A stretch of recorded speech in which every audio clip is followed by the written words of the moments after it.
বিপদে দেখে, ছেলে মেয়ের কষ্ট দেখে দূরে সরে যাওয়া, যে না এখন ওদের খারাপ সময়, এখন সরে যাই, নয়তো মানুষ কি বলবে, সেটা পরিবার হয় না। ছেলে মেয়ে যদি অনেক অনেক বদনামও থাকে, তারপরে বাবা মা পাশে থাকবে, ভাই বোন পাশে থাকবে, সেটা কি বলে পরিবার। শুধু ভালো সময় থাকাকে পরিবার বলে না।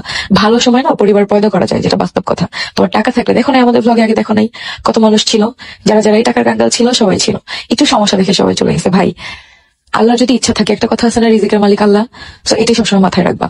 আল্লাহ তোমাকে দিয়েও পরীক্ষা করে, নিয়েও পরীক্ষা করে। অনেক সময় তোমাকে কষ্টে দিয়ে তোমার আশেপাশের মানুষদেরকে চিনায়, যে দেখো কে তোমার ভালো চায়, কে তোমার খারাপ চায়, বলে বিপদে দেখে। যাক, অবশেষে তিশা বুঝতে পেরেছে যে ভালো সময় কারা পাশে থাকে আর খারাপ সময় কারা থাকে না। এই বিষয়টা বুঝতে পেরে তিশার কিন্তু অনেক উপকারী হয়েছে। কিছুদিন আগেই দেখো তিশার বাসায় কিন্তু পড়ে থেকেছে, খেয়েছে।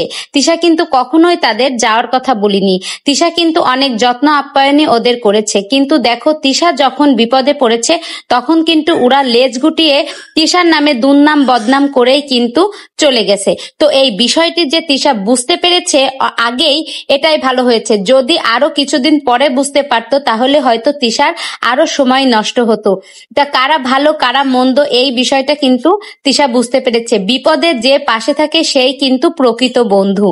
কিন্তু ওরা কি করলো? ওরা তিশার নামে দুর্নাম বদনাম করে আহাদের নামে বিভিন্ন ধরনের কথাবার্তা বলে টলে তারপরে তিশার বাড়ি থেকে গেল। কিন্তু তিশা কিন্তু কখনোই কারোর সাথে এরকমই করে না। সে কিন্তু সব দিনই মানুষকে অনেক ভালো জানে, মানুষকে তার বাড়ি রেখে যত্ন করে। কিন্তু তিশার কপালটাই যেন কেমন খারাপ। সে যাকেই ভালোবাসে, যাকেই আঁকড়ে নিয়ে যায়, সেরাই শুধু তিশার নামে দুর্নাম বদনাম করতে থাকে।